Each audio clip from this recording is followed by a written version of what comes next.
ప్రభు యొక్క బలలోకి మనము ప్రవేశిస్తుండగా దేవుని యొక్క వాక్యం నుండి కొన్ని మాటలు మనం చూసుకుందాం. అట్టి రీతిగా మన యొక్క జీవితంలో కూడా మనం అన్వయించుకొని ప్రభు యొక్క అడుగులు మరియు బాలు పొందు కొరకాయ పరిశుద్ధాత్మ దేవుడు మనకు సహాయం చేయను గాక. యోహాను సువార్త 10వ అధ్యాయము 9వ వచనం. Please kindly turn with me the book of John chapter 15 verse 8. మనమందరం కలిసి ప్రార్థనా పూర్వకంగా చదువుకుందాం. మీరు బహుగా ఫలించటం వలన నా తండ్రి మహిమపరచబడును, ఇందువలన మీరు నా శిష్యులు అగుదురు.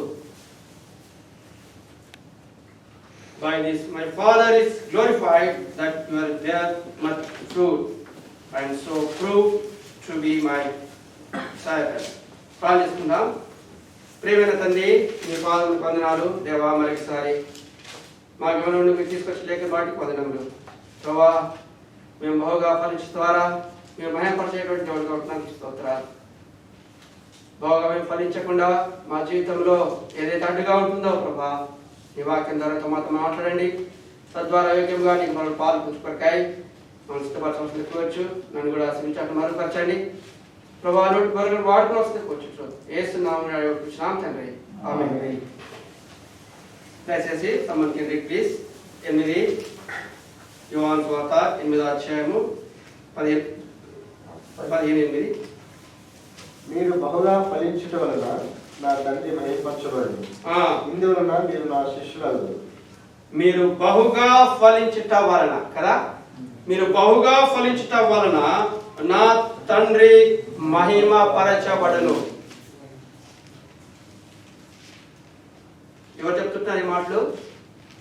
యేసుక్రీస్తు ప్రభువారు తన శిష్యులతో చెప్తున్న మాట. మీరు బహుగా ఫలించటం వలన కదండి. మీరు బహుగా ఫలించినచో మహిమ కలుగును తండ్రికి,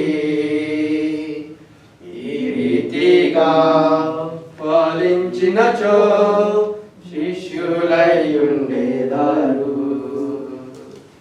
ఈ రీతిగా ఫలించినచో శిష్యులై ఉండేదారు. ఎవరైతే ఫలిస్తారో వారు మాత్రమే ప్రభువుని అనుసరించి అనుకుంటున్నారు. ఎవరైతే ఫలిస్తారో వారు మరి తన శిష్యులుగా ఉంటారంట. యేసుక్రీస్తు ప్రభువారు శరీరధారిగా ఉన్న దినాల్లో తన శిష్యులతో చెప్తున్నాడు, మీరు బహుగా ఫలించడం ద్వారా మాత్రమే మీరు మరి తండ్రి మహిమపరచబడుతున్నారు. ప్రభు యొక్క బలలో మనం ప్రవేశిస్తున్నాం. మనం ఏ రీతిగా ఉంటూ వచ్చాం గత సంవత్సరం అంతే, లేదా గత వారం, గత నెల ఏ రీతిగా మనం ఉంటూ వచ్చాము. ప్రభుని రక్షించుకున్నాడు, నన్ను రక్షించుకున్నాడు. అయితే ప్రభు కొరకాయ నీ ఫలం ఏ రీతిగా ఉంటున్నాయి? కాదేనాక మన తండ్రి మనం పెంచి పెద్ద చేసిన తర్వాత తండ్రి మనం ఏం చేస్తాం?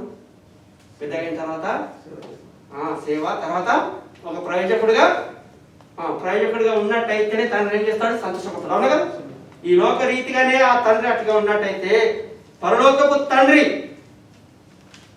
ఎప్పుడైతే నువ్వు ఫలిస్తావో అప్పుడే ఆ తండ్రి మహిమపరచబడుతున్నాడు. అందుకే చూడండి మత్తయి సువార్త 3:7. దయచేసి చూడండి మత్తయి సువార్త 3:7.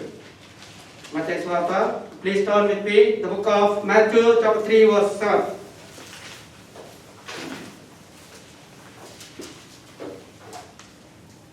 అతడు పరిసయ్యులలో సదుకైలోను అనేకములు బాప్తిసము పొందుటకు చూచి, సర్ప సంతానమా, రాబో ఉగ్రతను తప్పించుకున్నటకు మీకు బుద్ధి చెప్పిన వాడెవడు?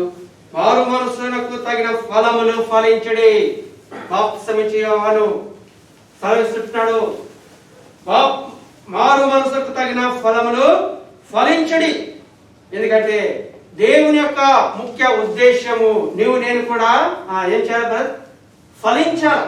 ఎప్పుడైతే మనం ఫలిస్తామో, ఎప్పుడైతే ఫలభరితమైన జీవితము నీవు నేను కూడా జీవిస్తూ వస్తామో అప్పుడే మన తండ్రి నీ పట్ల నా పట్ల తను మరి సంతోషించేటి వాడు ఉంటున్నాడు, మరి మహిమపరిచేటి వాడుగా ఉంటున్నాడు. ఎందుకంటే ఫలించాలి అంటే ఏం చేయాలి? ఫలించాలి అంటే ఏం చేయాలి? పనికిరాని వాటిని కదమ్మా, పనికిరాని వాటిని మనలో ఏ రీతిగా ఉంటున్నాయో, నేను నిజమైన ద్రాక్షావళిని. ఫలించే తీగ బహుగా ఫలించాలి అంటే పనికిరాని తీగను ఎప్పుడైతే తీసివేయబడుతుంటుందో అప్పుడే అది ఆ పక్కనున్న తీగ అది ఫలించేదిగా ఉంటుంది. నేను బహుగా ఫలించడం ద్వారా నా తండ్రి మహిమపరచబడును. అయితే నువ్వు బహుగా ఫలించాలి అంటే పనికిరానిది ఏదైతే ఉందో అది ఎప్పుడైతే బయటికి తీసివేయబడినప్పుడు మాత్రమే మనము ఫలించేటట్టు వారికి ఉంటున్నాము. ఇదంతా స్కూల్ ఏదో వస్తుందా, కాలేజ్ పోతుంటే వస్తుందా, ఆఫీస్కి వెళ్తే వస్తుందా? దేవుని మందిరానికి వచ్చినప్పుడు పరిశుద్ధాత్మ దేవుడు దేవుని యొక్క సేవకుల ద్వారా వాక్యం ద్వారా నీతో నాతో మాట్లాడినప్పుడు మనం ఏం చేస్తాము? దాన్ని సరి చేసుకునేట్టు వరకు ఉంటాం. ఎప్పుడైతే సరి చేసుకుంటామో కదా అప్పుడు మహిమ పరిచయపడబడుతున్నాము. అంటే బహుగా ఫలించడం కొరకాయ వాక్యం ద్వారా పరిశుద్ధాత్మ దేవుడు నీతో నాతో మాట్లాడినప్పుడు కదా సరి చేసుకున్నప్పుడు కదా సరి చేసుకున్నప్పుడు ప్రభువా నా జీవితంలో కూడా అలాంటి ఉన్నదయ్యా, నీ వాక్యం ద్వారా నువ్వు నాతో మాట్లాడుతూ వచ్చావయ్యా, అవి తీసేసుకున్నప్పుడు మనము ఫలించేటట్టు అనుకుంటున్నాము. తండ్రి కోరిన స్థాయిలో నువ్వు నేను కూడా ఫలించేటట్టు అనుకుంటున్నాము. మనలో కూడా కొన్ని పనికిరాని ఉంటాయంట కదా. దానికి వాక్య ప్రకారం చూసినట్టయితే మన జీవితంలో కూడా కొన్ని పనికిరాని ఉంటాయి. అవి అటు వచ్చి ఏం చేస్తాయంట? ఫలించకుండా చేస్తాయంట. ఏం పోతావయ్యా చర్చికి ఆడిపోతే కారణం వస్తుందంట కదా. పనికిరాని తీగ వచ్చే ఏమమ్మా? పనికిరాని తీగ బహుశా మనకిడ రావచ్చు చర్చికి వచ్చేంత వరకు. అయితే దేవుడు వరకు చూపించాడు ఏమ్మా, దేవుడు వరకు చూపించాడు. ఆయన నీకు ఆశ్రయంగా ఉంటున్నాడు, కోటగా ఉంటున్నాడు. ప్రేమ సోదరుడా సోదరి, నువ్వు ఇంట్లో భయానికి నువ్వు ఇంట్లో ఉన్నట్టయితే, ఇంట్లో కూడా నీకు ఇదే కరోనా వచ్చినట్టయితే పెడికి వస్తావు. అప్పుడు చెప్పు, ఎడికి వస్తావు? అప్పుడు దేవుడి దగ్గరికి వస్తావు. జాగ్రత్త. దేవుని మందిరం అంటే నువ్వు నిర్లక్ష్యం చేస్తున్నావేమో. దేవుడు నీకు నూతన సంవత్సరం ఇచ్చింది, దేవుడి గొప్ప అవకాశం ఇచ్చింది. దేని కొరకు? మర్చిపో.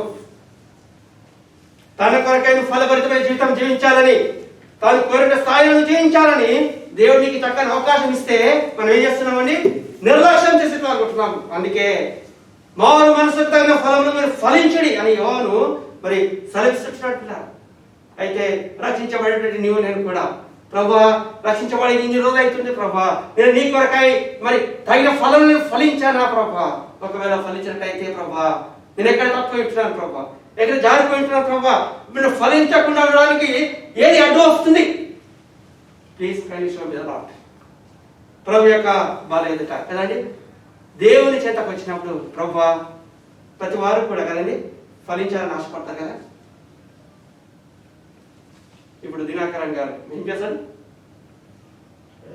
ఐరన్ చేస్తాడు. కానీ ఆశ ఉంటుంది కదా, ఇంకా సూపర్వైజర్ అయితే బాగుండే అనిపించదు నీకు? అంతే కదా, కంపెనీలో ఉంటావు. ఇప్పుడు ఈయన భరత్ స్టార్ట్ చేశాడు, ఇంకా ఇంకా ఇది ప్రతి వారికి ఫలించాలంటే ఆత్మీయ జీవితాన్ని ఫలించాలనిపిస్తుంది మనకి. దేవుడు ఈ రోజు నీకు ఆరాధించడానికి కొరకై ఇంత చక్కని అవకాశం ఇస్తామంటుంటే కదా, మనం ఇంట్లో ఉంటే ఫలిస్తావా? మనం ఫలించలేమండి. ఇంకా నిజారిపోతావు. ఆడిపోతే అది వస్తుందేమో, ఈడిపోతే ఇది వస్తుందేమో, అన్ని విధాలుగా ఆఫీస్కి వెళ్తాం, అన్ని విధాలుగా అన్ని చోటుకి వెళ్తావు. దేవుని మందిరానికి వస్తేనే నీ కారణం వస్తుందా? జాగ్రత్త. ప్రభునితో మాట్లాడుతున్నాడు, బి కేర్ఫుల్. దేవుడు నీకు మంచి అవకాశం ఇస్తూ వచ్చాడు. అయితే నిర్లక్ష్యం చేసినట్టయితే దేవునికి లెక్క చెప్పవలసి వస్తూ ఉంటుంది. సోదరుడా సోదరి జ్ఞాపకం పెట్టుకో. ధనవంతుడు చెప్తున్నాడు, తినుము తాగుము సుఖించుము. అయితే ఒక దినం వస్తుంటుంది దేవుని ఎదుట నీవు నేను కూడా లెక్కప్ప చెప్పాల్సిన దినం వస్తుంటుంది. ప్రభు కొరకై నీ ఫలములు ఏ రీతిగా ఉంటున్నాయి మనము పరీక్షించుకునేటువంటి వారిగా ఉంటున్నాం. ఎందుకంటే యేసుక్రీస్తు ప్రభు శిష్యులతో చెప్తున్నాడు.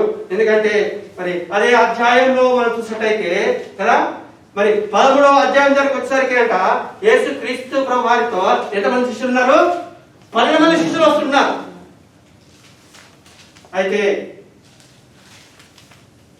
15వ అధ్యాయం వచ్చేసరికి 11 మంది శిష్యులు ఉంటున్నారంట. అందుకే యేసుక్రీస్తు ప్రభు వారు తను సెలవిస్తున్నాడు, నా యందు నిలిచి ఉండుడి. చూడండి 4వ వచనం చదవండి. 4వ వచనం. నా యందు నిలిచి ఉండుడి, మీ యందు నేను నిలిచి ఉన్నాను. నా యందు నిలిచి ఉండుడి, నేను మీ యందు నిలిచి ఉంటున్నాను. నిలిచి ఉన్నావా? నా యందు నిలిచి ఉండుడి. ఎప్పుడైతే ఆయన యందు నీలో ఉంటాడో, నీలో ఆయన ఉంటాడో, అప్పుడు నువ్వు నేను కూడా ఫలించేటట్టు వారుగా ఉంటున్నాం.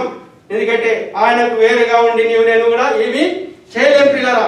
ఎందుకంటే మరి యూదా ఇస్కరియోతు 13వ అధ్యాయం వరకు మనం చూసినట్లయితే 11 మంది శిష్యులు ఉంటూ వచ్చారు. మనం చూసినట్టయితే కదా, ఇప్పుడు 11 మంది శిష్యులే ఉంటున్నారంట. ఒక తీగ వెళ్ళిపోయింది. ఒక తీగ దేవునితో సహవాసం చేయడానికి ఇష్టం లేదంట కదా. ఒక తీగ ఏమైంది? ఎవరు ఆ తీగ? యూదా ఇస్కరియోతు. యూదా ఇస్కరియోతు తను బయటికి వెళ్ళిపోయాడు. దేవునితో సహవాసం చేయడానికి కొరకై తనకి ఇష్టం లేదు, వెళ్ళిపోయినాడు. నువ్వు వెళ్ళిపోతే నువ్వు ఫలిస్తావా? పిల్లారా, ప్రభు నీతో మాట్లాడుతున్నాడు, నాతో మాట్లాడుతూ వస్తున్నాడు. ఎందుకంటే నా యందు నువ్వు నిలిచి ఉంటే నేను ఫలిస్తావు. నువ్వు వేరుగా ఉండి నువ్వు ఏమీ చేయలేదు. నేటి దినాల్లో చూస్తా ఉంటుంటే వేరుగా ఇష్టపడుతున్నారు. వేరుగా ఉంటే నువ్వు నేను కూడా ఏమాత్రము ఫలభరితమైన జీవితం జీవించలేము. అదే మాత్రం ప్రభుకు మహిమ ఏమాత్రము లేదు పిల్లారా. అందుకే ఎవడైతే నా యందు నిలిచి ఉంటాడో వాడు మాత్రమే ఫలిస్తాడంట. దేవుని యొక్క వాక్యం ప్రకారంగా నువ్వు నేను కూడా మనం పరీక్షించుకునేట్టు వారికి ఉంటున్నాం. ఎందుకంటే మనం ఫలించాలి అంటే మరి తండ్రి మహిమపరచబడుతున్నాడు. మనం ఫలించాలి అంటే పనికిరాని మనం తీసివేశారంట. ఎప్పుడైతే మన జీవితంలో పనికిరాని తీసేస్తామో అప్పుడే నువ్వు నేను కూడా ఫలించేటట్టు వారికి ఉంటున్నాం కదా. మరి మన ఊళ్ళో దగ్గర తీగలు ఉంటాయి కదా, ఆ తీగలు ఉన్నప్పుడు ద్రాక్ష బలి తీగలు ఉన్నప్పుడు కదా పనికి పడినప్పుడు మరి క్లీన్ చేస్తూ ఉంటున్నాం. అప్పుడే బలంగా మరి పుంజుకుంటాయి అంటారు. పనికిరానివి ఏమున్నాయి చూద్దామా? 2వ తిమోతి. పనికిరానివి ఏం తీసేయాలా? 2వ తిమోతి 2:14 చూడండి. పనికిరానివి 2వ తిమోతి 2:14.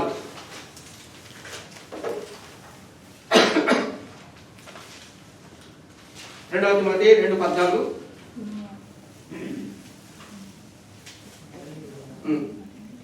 2 తిమోతి 2:1. వినువారిని చెరుపుటకే గాని మరి దేనికి పనికిరాని మాటలను గురించి వాదం పెట్టుకుని వద్దని ప్రభు ఎదుట వారికి సాక్ష్యం ఇచ్చు. వినువారికి చెరుపుటకే గాని మరి దేనికి పనికిరాని మాటలు ఏమంట? దేనికి పనికిరాని మాటలంట. ఇవి ఫలించేటువంటి స్థాయికి మనకు తీసుకోపోదంట.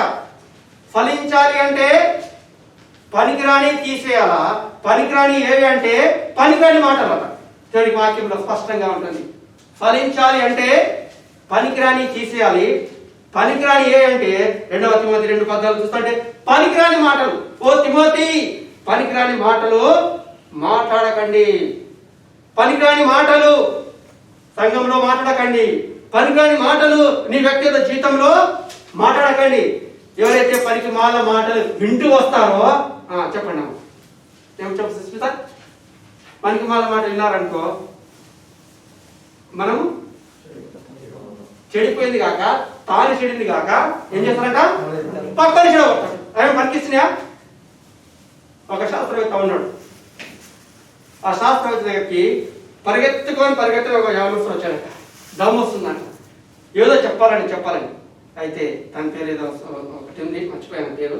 అయితే ఆ శాస్త్రవేత్త చెప్తున్నాడంట, ఆ యవనస్తుడు చెప్పే ముందు, యవనస్తుడా నువ్వు చెప్పబోయేటువంటి మాట అంత పరిగెత్తుకొని వస్తున్నావు, అయితే అది నాకు ఏమైనా ఉపయోగకరమా? అయితే అతను ఏం చెప్పాడు? అయ్యా నీకు ఉపయోగకరం లేదన్న. నీకేమైనా ఉపయోగకరమా? నువ్వు చెప్పబోయే మాట నాకు ఉపయోగకరం లేదు. 3వది, నువ్వు చెప్పబోయే మాటను నీవు కంటితో చూసావా? క్లియర్గా నువ్వు చూసావా? ఇట్ ఈస్ ట్రూ అని. నేను చూడలేను.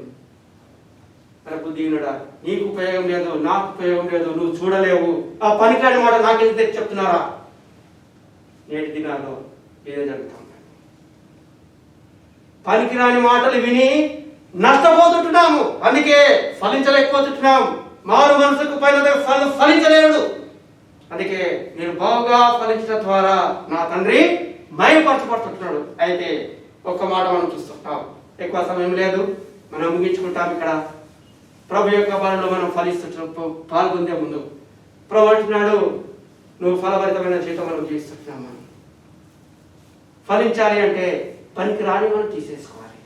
పనికిరాని అంటే కదా, పనికిరాని మాట, పనికిరాని మాట, పనికి మళ్ళీ ఆలోచన, మనకి ఎవరికి లేని మాటలు, ఎవరో ఏదో చెప్తారు, నువ్వు నమ్ముతావు, ఏం చేస్తావంటే అంట అంట అవునంట, తర్వాత చివరికి జీవితం మనం ఎక్కడైనా సరే పిల్లలు. వివిధ సంవత్సరంలో ప్రభు స్పష్టంగా మనం మాట్లాడుతున్నాడు. దేవుని మందిరానికి వచ్చి సహవాసంలో పాల్గొంటే ప్రభు నీతో మాట్లాడతాడు, నాతో మాట్లాడుతుంటాడు. పనికిరాని మాటలకు నువ్వు చెవి ఇవ్వకు.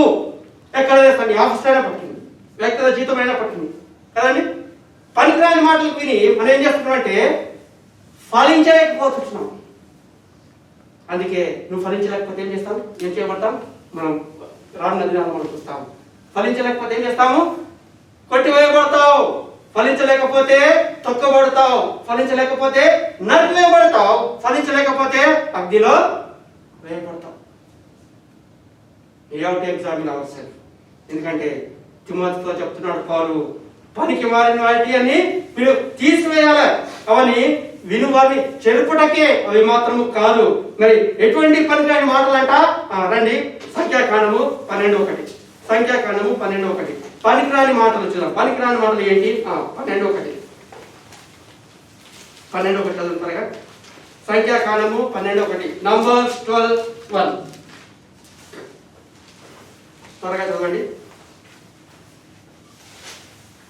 మోషే కూషు దేశపు స్త్రీని పెండు చేసుకొని ఉండెను గనుక అతడు పెండు చేసుకున్న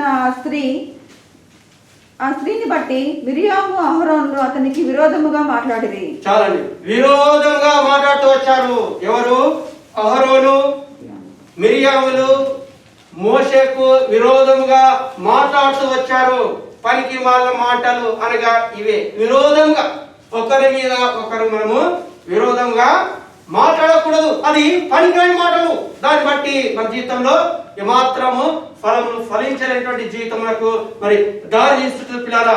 ఎందుకంటే దాన్ని తొలగించకపోతే మనము ఫలించలేము. విరోధమైనటువంటి మాటలు కదా వింటూనే ఉంటాము కదా, వాట్సాప్లలో కదా, ఫోన్లలో పనికి మాటలు, వారి మీద వీడి మీద వారి మీద వీడి చెప్పించుకొని కుటుంబాలు కూడా నాశనం అయిపోతున్నాయి.